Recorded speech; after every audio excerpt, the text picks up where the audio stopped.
places in the world that feel forgotten, not abandoned, not ruined, forgotten, as if the world itself chose not to remember them. A house deep in the woods is one of those places. No streetlights, no neighbors, no passing headlights to remind you that life continues somewhere beyond the trees.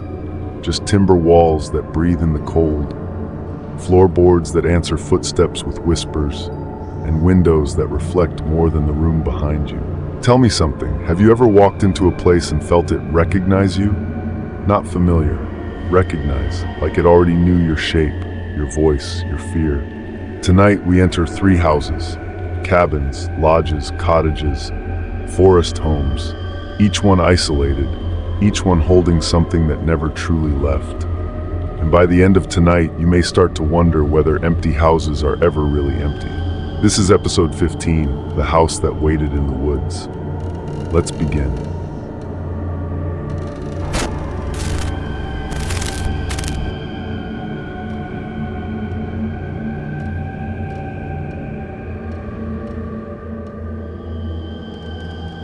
My name is Nathan Cole. This happened in the Adirondacks, New York.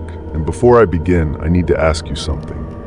Have you ever looked out a window and felt like the world outside was wrong? Not different. Wrong. Like time itself had slipped.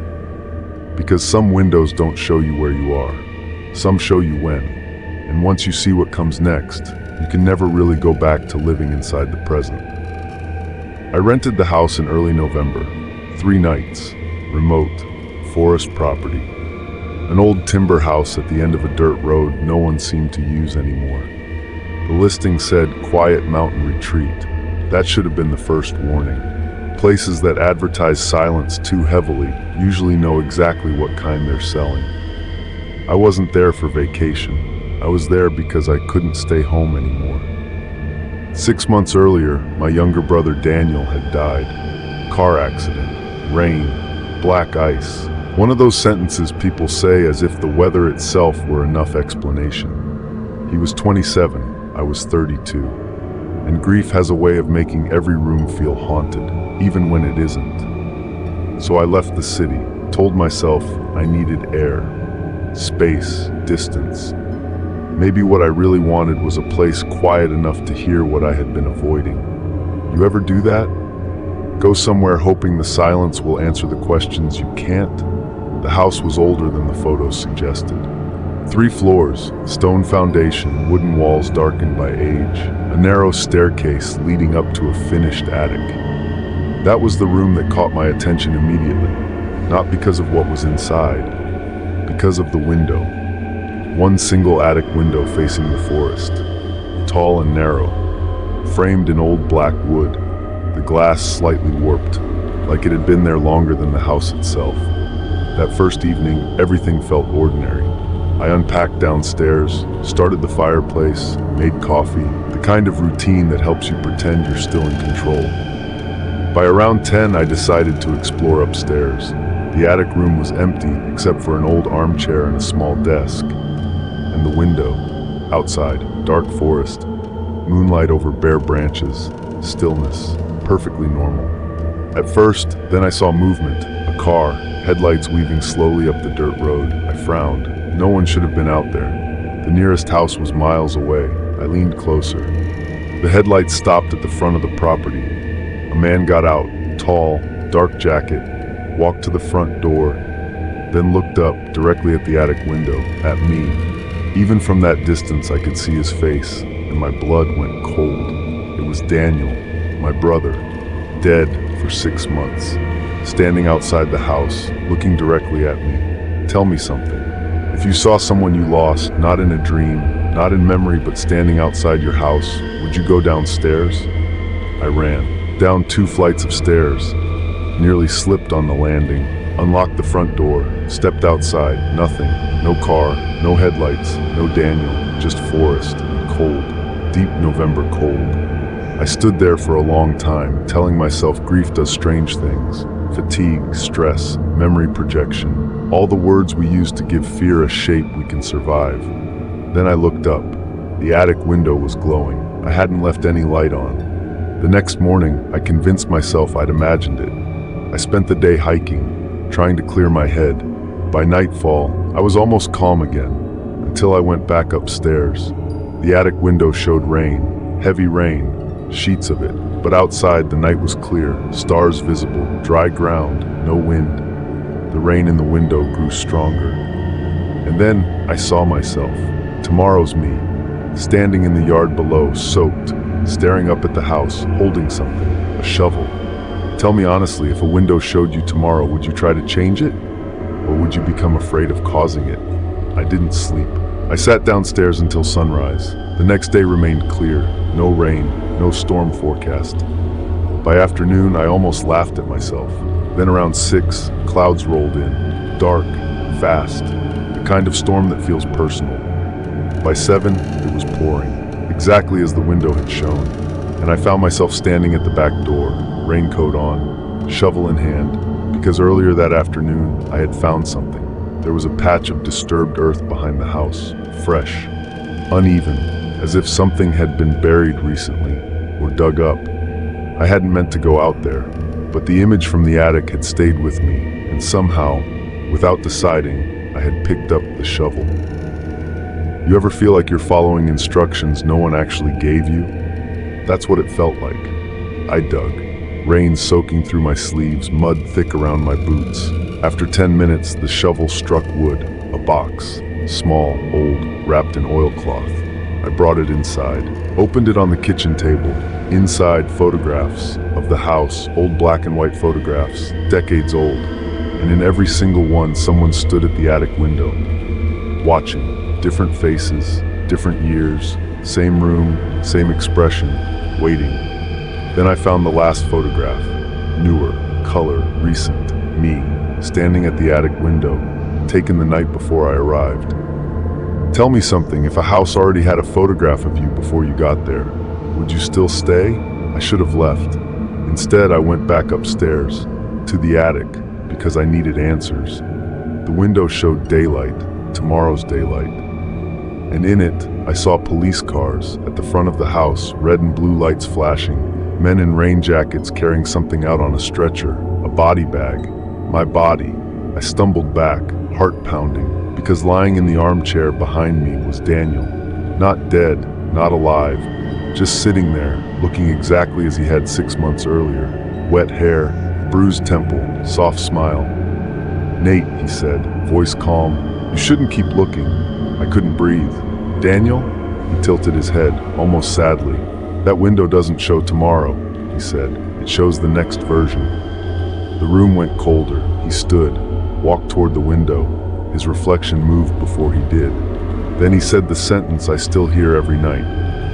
"It doesn't matter what you do next. It already remembers. I left before dawn. Didn't pack, didn't lock up, just drove.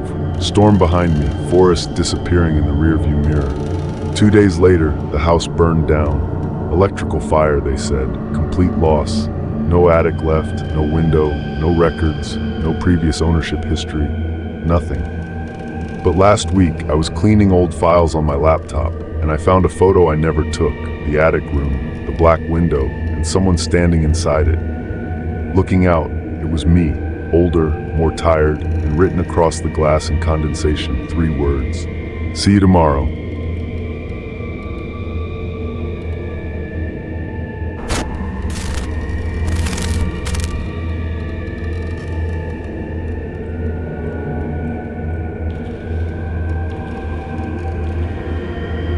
My name is Thomas Hale. This happened in the Lake District, England. And before I begin, I want you to think carefully about something. Every house has a sound, the hum of pipes, the sigh of old wood, the settling creak of beams cooling in the night. After a while, you learn those sounds. You stop hearing them. They become part of the place. So tell me, if one sound appears that doesn't belong, how quickly would you notice?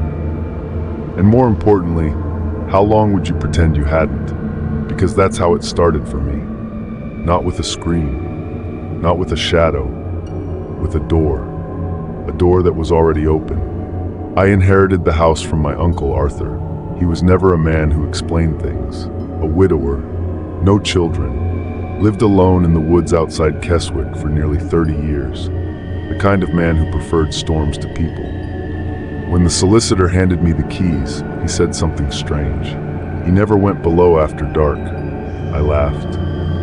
Thought it was one of those old country superstitions people keep alive because they're bored. I wish that had been all it was. The house sat alone at the edge of a pine wood, stone exterior, slate roof, 2 floors and a basement. The sort of old country house that looks beautiful in daylight and accusatory after sunset. You know the kind. Windows too dark, too reflective, like eyes that don't blink. The first evening, I was exhausted from the drive and unpacking. I lit the fireplace, made tea, walked through each room, kitchen, study, bedroom, everything ordinary. At the end of the hallway downstairs was the cellar door. Heavy oak, iron latch, slightly ajar, just an inch. Nothing dramatic, the kind of thing you assume was left that way by accident. I pushed it shut, heard the latch click, thought nothing of it. At around 1:30 that night, I woke up, no reason, just that cold, alert sensation. Then I heard it, a slow wooden creak, not upstairs, not outside, below, directly beneath the floorboards. The cellar door, opening. Tell me something. If you were alone in a house in the woods and heard a basement door open by itself in the middle of the night, would you go check? I didn't, not immediately. I stayed in bed, listening. Then came another sound, a footstep, slow, measured, from below, just one. Then silence, the kind of silence that feels like something is waiting for you to make the next move. I didn't sleep again. By morning, I almost convinced myself it was the house settling. Old hinges, temperature changes, logical things. That's the first refuge of fear, isn't it? Logic. We cling to it until it stops holding.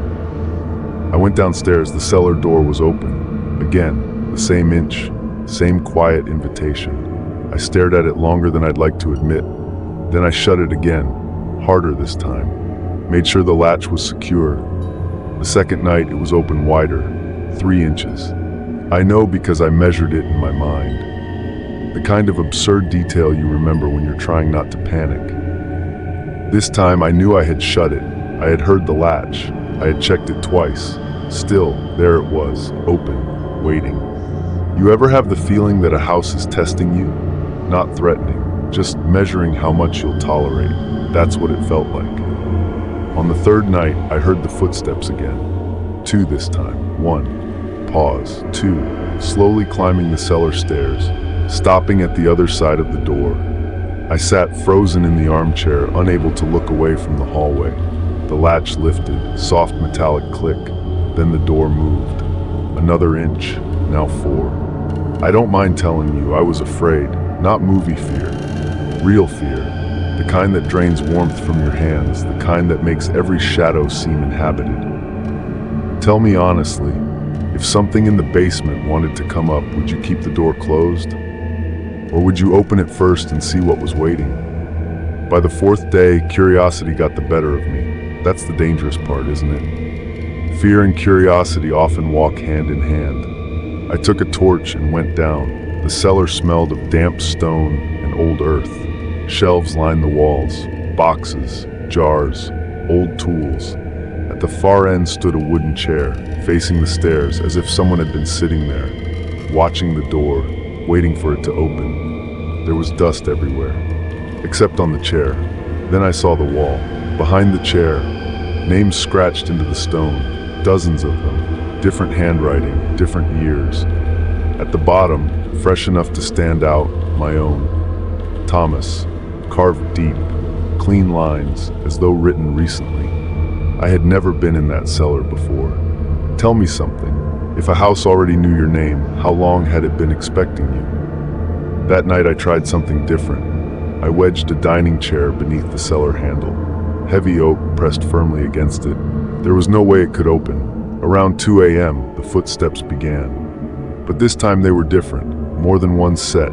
Slow movement below, circling, then stopping, right behind the door. The chair began to move, just slightly, scraping against the floor, pulled inward, as if something on the other side were testing its weight. Then a voice, soft, male, my Uncle Arthur's voice. Thomas. I froze. He had been dead 3 months. the voice came again, more tired this time. Don't let it finish opening. The scraping continued, long, steady, patient. The door opened another inch despite the chair. 5 now. Enough for darkness to show through, not shadow. Darkness. A blackness so complete it looked solid. I stayed awake until dawn. The moment sunlight hit the windows, the pressure stopped. The chair remained wedged in place. The door stayed open exactly 5 inches. No more, no less. The next morning, I called the solicitor, asked if my uncle had ever mentioned the cellar. Long silence. Then he said something that still unsettles me. He always said the house had one room too many. That evening I decided to leave, packed everything, loaded the car, went back inside for the last of my papers, and stopped cold. The cellar door was fully open, wide, darkness below, and from somewhere deep in the black I heard footsteps, coming up slowly, deliberately. 1, 2, 3, 4, 5. Stopping exactly where the door had always opened to, as if whatever was down there had finally learned the distance. I left, didn't lock the house, didn't go back. The property remains empty. No one has stayed there since. But every now and then, late at night, I hear a soft scrape in my hallway, like wood moving against wood. And when I check, my bedroom door is always open exactly 5 inches.